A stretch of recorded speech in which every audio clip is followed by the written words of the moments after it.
गुरुर्ब्रह्मा गुरुर्विष्णु गुरुर्देवो महेश्वर गुरुः साक्षात् परब्रह्म तस्मै श्री गुरवे नमः।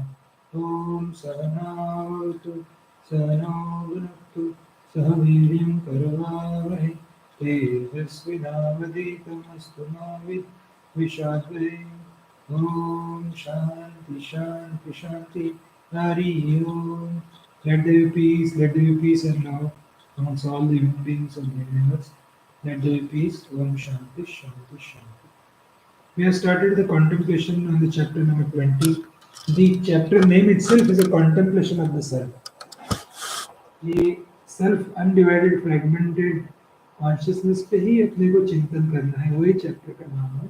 We have seen the first topic wherein the first topic itself was Brahma Karanam. Why this division takes place? Because we take this world as real. We take this, we have this bhogicha, and we are unable to come out of this as antarmukta. We are not following. We are not following jnana agni. We are not using. We are not having the samajhdari or understanding about the right thing, and we are so missing the going for our wrong notions, and we are never following the four ways of tranquilities. So that's why this Brahma Karna is there. Second topic was Avidya Vibhagam, the division of spiritual ignorance, which is caused because of Sattva Raja Tamas, taken again as a real and multiplied by 3, so 9 parts. So we have to come for a totality of existence, that is Satta Samanya. So we started the third topic, that is Anusandhanam, and there we have seen the first two shlokas. Shloka number 1 was, that is 25, where we have seen that if we respect the spiritual ignorance, we will always remain in Adhyana, and if we respect the spiritual spirit, then automatically the avidya will die down, and what remains will be the self uncontaminated consciousness, undivided, unfragmented spirituality or divinity will remain. And subsequently, we also seen that this is possible only because of the efforts, abhyas and vairagya. Vairagya means knowing the truth, what is the right notions, that world is nothing but the pure consciousness. Brahman is pure consciousness, world is Brahman. Brahman is succession of living, Brahman, I am Brahman, enemy is Brahman. Rather, Brahman only exists, nothing other than that. So these two shlokas we have seen, where we have seen that Satta Samanya is, let us not look at the world in a classified way, look at the world only as divinity, divinity, divinity. So whether you like it or not, whether you know it or not, whether you want it or not, you are divine. So that's what we are seeing. We are seeing Shloka 26, 27, 28. Starting 29 Shloka, page number 209, chapter number 20. Prasanta Sarva Sankalpam Chidatmanam Upasmaya Shabda Sparsha Rupa Rasagandha Abhasamagatam.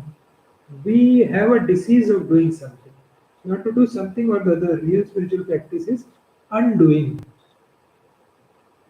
Thought-free experience is Kaivalya, without going to sleep. That is Brahma Bhavana. So remain contented, tranquil, blissful, cheerful, happy, forever relaxed and cool every time. So that is a spirituality which is been practiced again and again with the small doses 2-3 times in a day.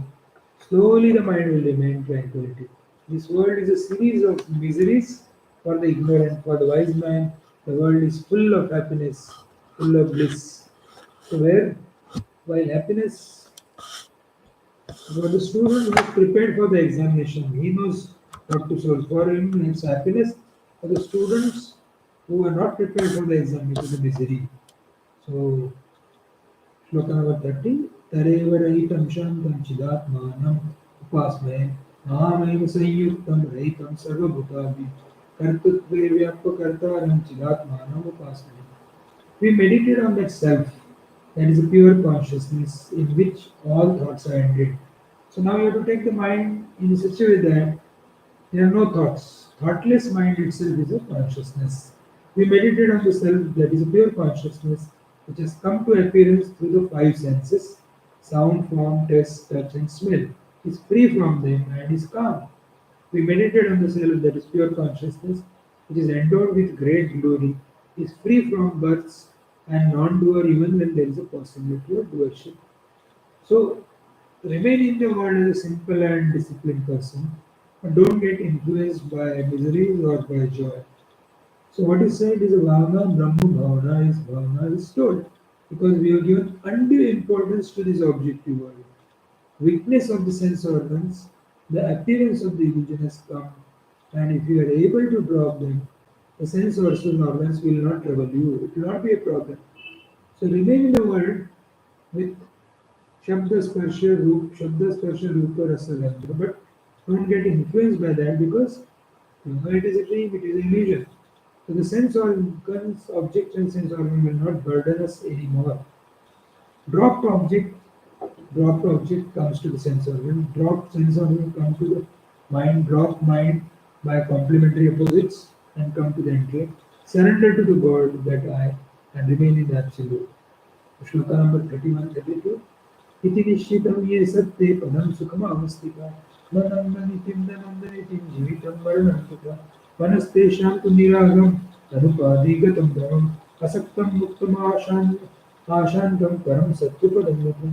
Thus having resolved, those who are happily established in the abode of the truth or reality neither rejoice nor condemn life as also the death, but their mind is free from passion, without limitations like time, space, and object.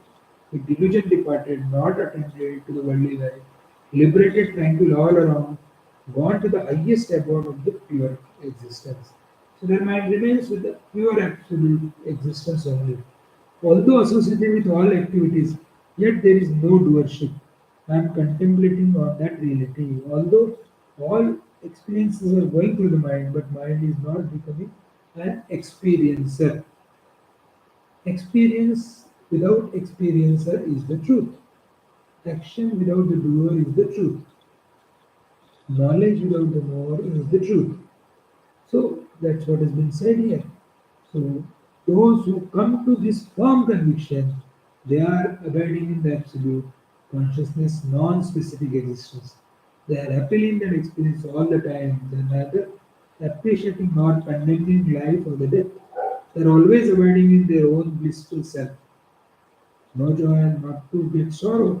They are attended supreme existence. Therefore, non-specific existence, they have come to the common substratum. So, shloka number 33. Prakrutacharya samprapte purvantam karma kevalam sthita vigata sarambam aparayo vero. When the actual practice is obtained, performing the work entirely, they remain free from agitations like Meru mountains and other forms. So, in this life, is this life wonderful or boring? Whatever has to be done will be done beautifully, cheerfully, and happily. So then the life will be wonderful. Otherwise, if you take as a load, then it will be boring.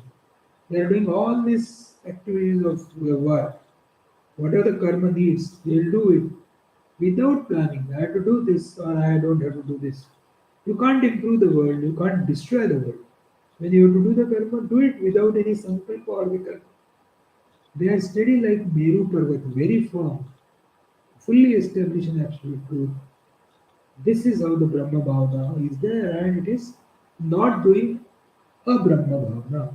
So, what has to be dropped now? It is very clearly said is remain in the world but don't get influenced by the world. That is Brahma Bhavana.